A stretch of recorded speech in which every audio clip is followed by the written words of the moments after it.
Hemos invitado a Franklin Pareja a los estudios de Avia y a la televisión. Franklin, bienvenido, buenos días. Gabrielita, muy buenos días. Encantado de verte y por supuesto aquí a tus órdenes. ¿Estos resultados se esperaban después de lo sucedido, sobre todo la última semana? Yo creo que la brecha entre el sí y el no es muy estrecha. Hay algo así como tres resultados preliminares de diferentes casas y agencias encuestadoras, pero en todas la brecha no es tan significativa como para decir que todo está dicho. Con lo cual, efectivamente, hay que ser prudente y hay que esperar un poco los resultados oficiales.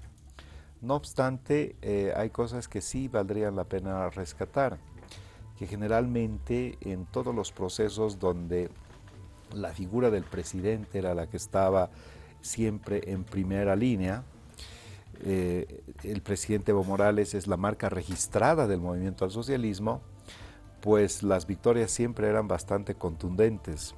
En este caso estamos hablando de un resultado en el cual hace ver que el país está polarizado, hay una división de criterios e independientemente de la victoria del uno o del otro, lo cierto es que en la sensación de la colectividad ya el MAS no tiene esa ventaja holgada que tenía en otras contiendas electorales.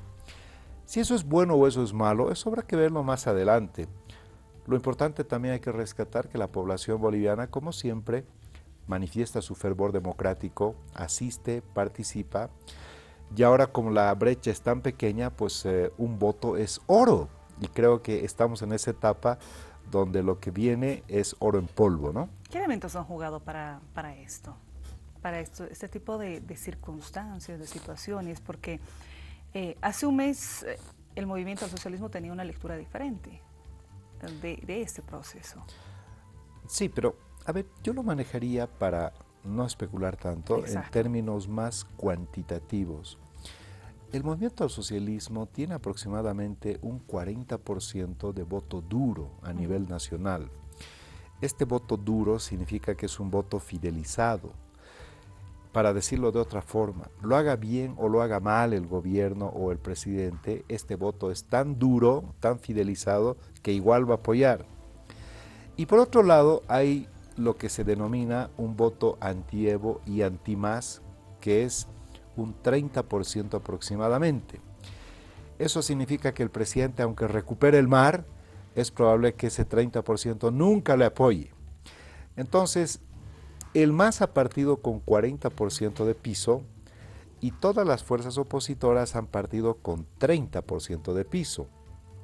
En términos de eficiencia política, quien más ha crecido en este momento es las fuerzas opositoras, porque hasta el día de hoy todavía llevan una ligera ventaja, pero partiendo de 30%, la oposición habría, o todas las oposiciones en su conjunto, Ha habrían crecido más. logrado subir al 50% y el movimiento al socialismo habría logrado subir 9 o 10%. Por eso esta lectura hay que hacerla no solamente desde una perspectiva netamente cualitativa, sino también cuantitativa para ver cómo son los rendimientos de una y otra tendencia.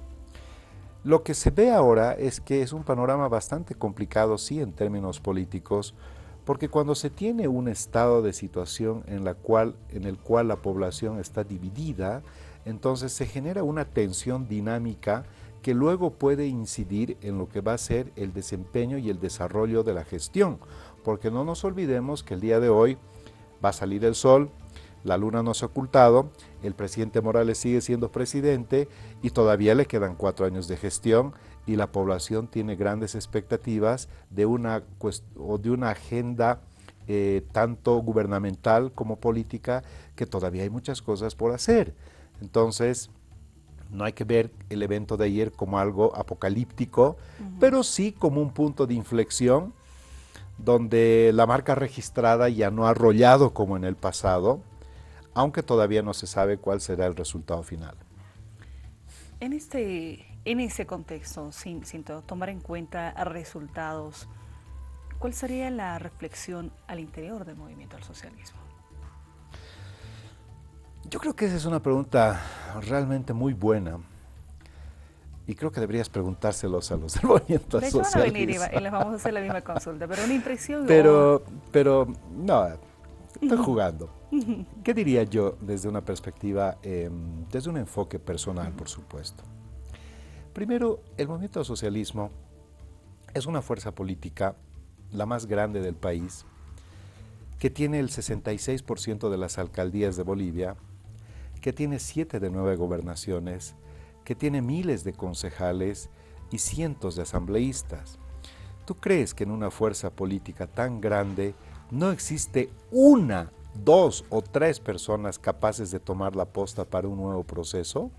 Eso es inaceptable. El MAS tiene una cantera, de hecho, tiene hasta un grupo de jóvenes organizados que se llama Generación Evo, que entiendo que es una cantera también de cuadros políticos de los cuales en algún momento tendrán que salir también nuevas figuras políticas.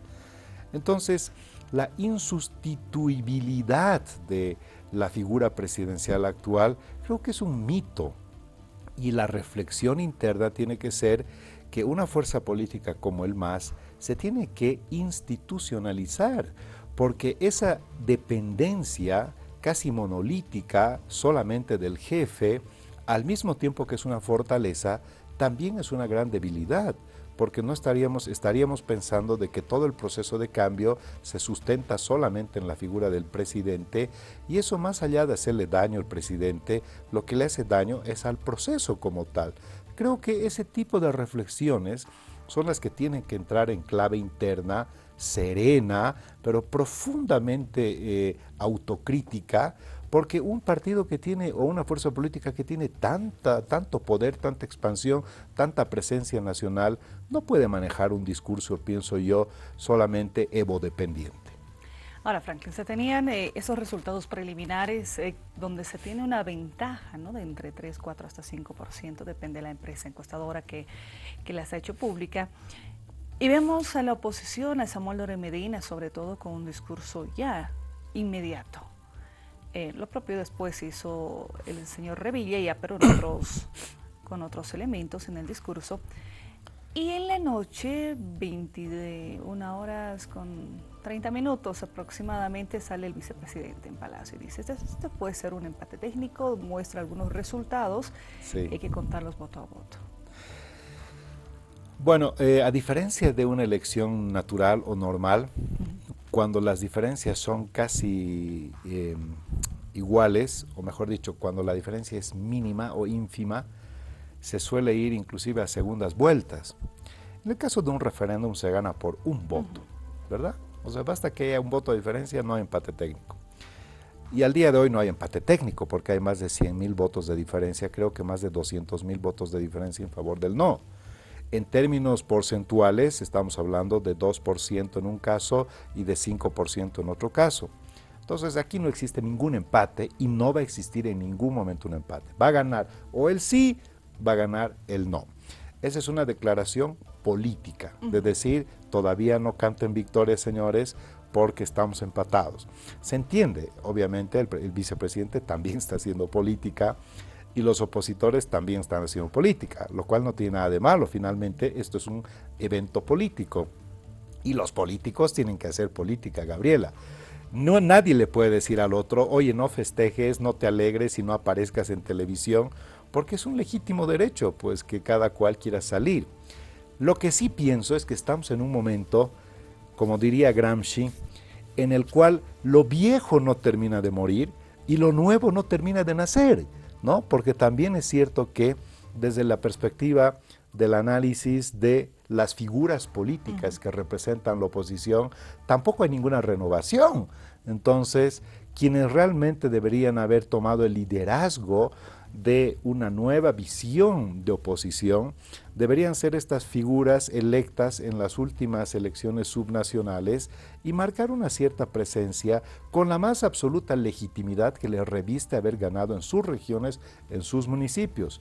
Pero creo que han mantenido una actitud muy pasiva y entonces esta ha sido más desplazada por los movimientos ciudadanos y en conclusión, esto no es una victoria ni de don Samuel, ni de don Tuto, ni de nadie. Esto es una victoria o podría ser un empate técnico o también podría ser una derrota, pero este universo de gente que ha votado por el no es básicamente un movimiento que no se ha generado siguiendo a un liderazgo o siguiendo a una persona. Es simplemente un universo de gente que no está de acuerdo en que el presidente repostule y que por tanto ha manifestado su deseo de esa forma. ¿Cuánto jugó dentro de este proceso las redes sociales? ¿Y se le dio la importancia debida también? Por supuesto, las redes sociales, fíjate, yo creo que ya estamos empezando a entrar nosotros en las prácticas del mundo mundial, ¿no? Siempre llegamos tarde, pero inevitablemente llegamos, porque hoy en día es como dicen, ¿no? Estás in o estás out, o sea, si quieres entrar a las redes sociales y al mundo de las tecnologías, es tu decisión. Si no lo quieres hacer, el mundo continúa sin ti.